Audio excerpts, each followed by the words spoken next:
Bismillahirrahmanirrahim. Assalamualaikum warahmatullahi wabarakatuh.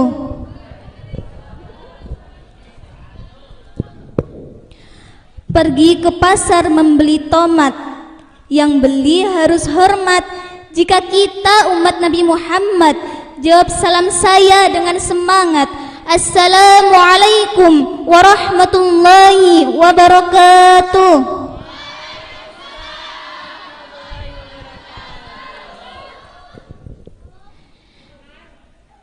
Subhanalladzi asra bi'abdihi laylan minal masjidil haram ilal masjidil aqsa alladzi barakna hawlahu linuriyahu min ayatina innahu was-sami'ul basir. Asyhadu an la ilaha illallah wa asyhadu anna Muhammadar Rasulullah lan nabiyya ba'dah, amma ba'du. Ingkang kaula taati Romo Kiai Haji Agus Masuf Aizuddin, pengasuh Pondok Pesantren Al-Mardiyah Al-Mujaddadiyah. Ingkang kaula taati Ibu Nyai Hadiah Siti Alfiah. Yang saya hormati segenap dewan jajaran pengurus, yang saya hormati dewan asatizah, dan yang saya sayangi teman-teman senasib seperjuangan yang berbahagia.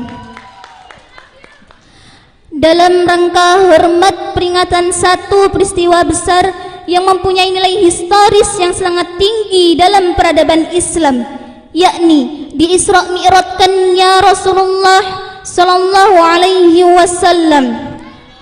Mugi-mugi sedanten sing datang dan acara niki bisa menjadi lantaran, bisa menjadi wasilah, bisa menjadi sarana kita mendapatkan rahmat Allah, sehingga hidup kita bisa menjadi bermanfaat dan mendapatkan ridha dari Allah Subhanahu wa ta'ala. Nyuwun pakampunten, akhir-akhir niki nek kula tingali, kalau kula lihat-lihat banyak orang yang lahirnya hidup tapi hatinya mati. Katah tiang sing buntele urip tapi hatinya mati. Banyak sekali orang yang luarnya hidup tapi hatinya mati. Itu biasa saya sebut dengan bebatang melaku-melaku. Apa arti bebatang melaku-melaku? Bangkai jalan-jalan. Padahal saudaraku sekalian, yang dilihat oleh Allah itu bukan zahirnya, bukan buntelnya, bukan luarnya, bukan parasnya, tapi hatinya. Yang dilihat oleh Allah itu bukan zahirmu, bukan buntelmu, bukan wajahmu, bukan jabatanmu, tapi yang dilihat oleh Allah itu adalah hati dan niatmu. Hati yang bagaimana? Hati yang mendapatkan apresiasi dari Allah, hati yang mendapatkan nilai baik di sisi Allah. Itulah hati yang hidup. Nek misalnya hatinya hidup, maka hidupnya akan benar-benar hidup. Tapi nek misalnya hatinya mati, maka hidupnya tiada arti. Di sisi Allah tidak ada nilai sama sekali. Sampai pada ketika Rasulullah hendak di-Isra Mi'rajkan, beliau dibelah dadanya sebanyak 3 kali. Beliau disucikan hatinya dari kotoran-kotoran batinnya. Beliau dibelah dadanya. Yang pertama pada saat dalam gendongan, yang kedua pada saat umur 2 tahun, dan yang ketiga pada saat hendak di-Isra Mi'rajkan. Kenapa hati Rasulullah kok harus disucikan? Kenapa hati Rasulullah kok harus dibersihkan? Apa hati Rasulullah itu kotor? Ya tentu enggak sama sekali. Allah sengaja menyucikan hati Rasulullah. Allah sengaja membersihkan hati Rasulullah agar bisa menjadi isyarat bagi umatnya.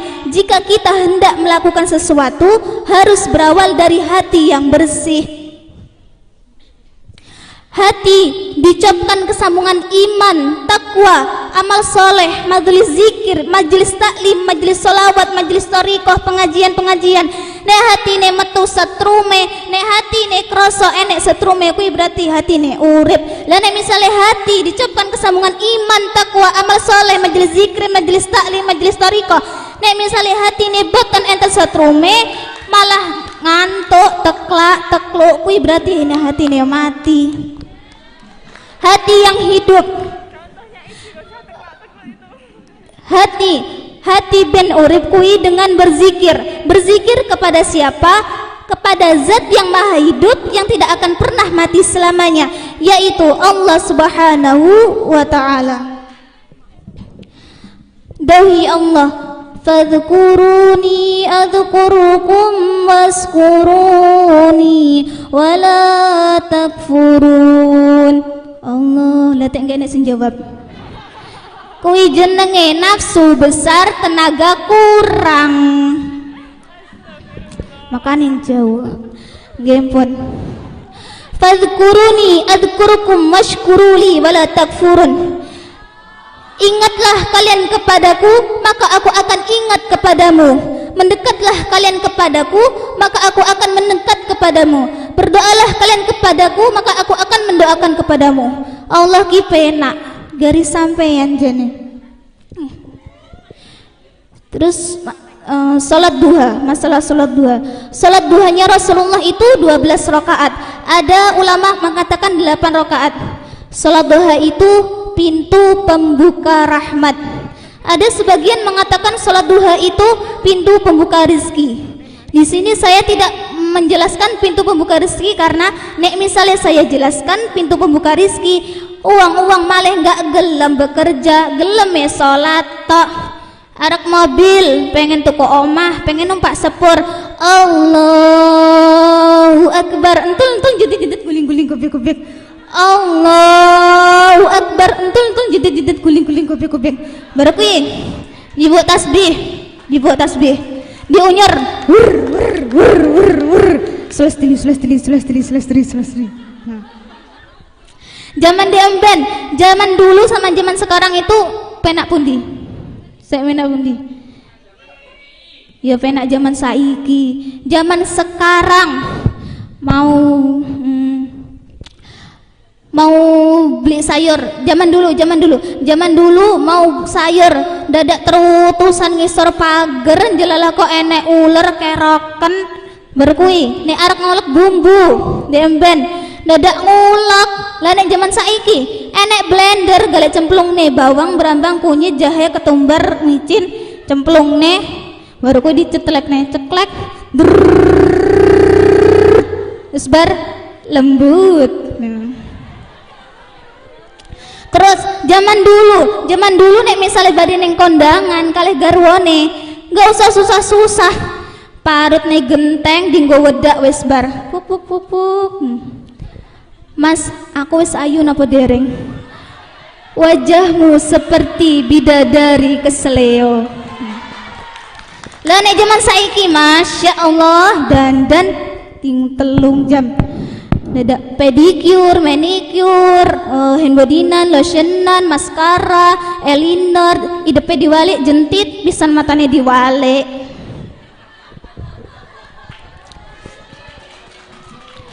Terus tentang bersodakoh, Rasulullah itu mengajarkan kita untuk bersodakoh. Rasulullah mengajarkan kita untuk tidak pelit. Di mana Rasulullah berada, Rasulullah selalu bersodakoh.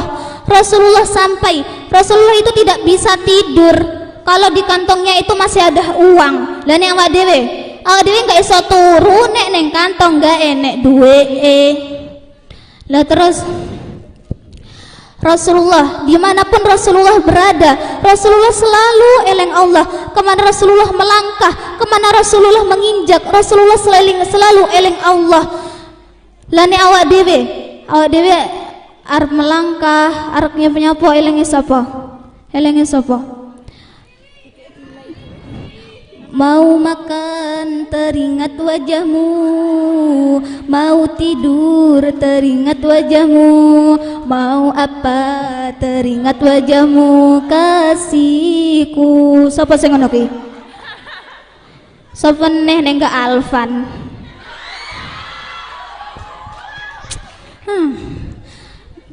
Diken beristighfar. Rasulullah itu dimanapun beliau berada, beliau selalu beristighfar kepada Allah. Kemana Rasulullah melangkah, kemana Rasulullah menginjak, beliau selalu beristighfar ning Allah. Lawak dewe dikon istighfar bersolat ping 30 tok ae ndak teklak teluk karo anggap astagfirullah. Terus Rasulullah ikhlas. Rasulullah itu sangat ikhlas. Pada saat Rasulullah ditinggal oleh Sayyidina Khadijah dengan pamannya Abu Talib, Rasulullah itu ikhlas. Tapi Allah itu tidak tega. Allah tidak tega melihat Rasulullah. Makanya Allah memperjalankan Rasulullah pada malam hari dari Masjidil Haram ke Masjidil Aqsa menuju ke Sidratul Muntaha.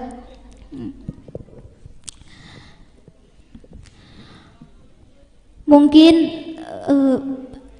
ada kurang lebihnya, saya mohon maaf yang sebesar-besarnya. Wabillahi taufiq wal hidayah. Wassalamualaikum warahmatullahi wabarakatuh.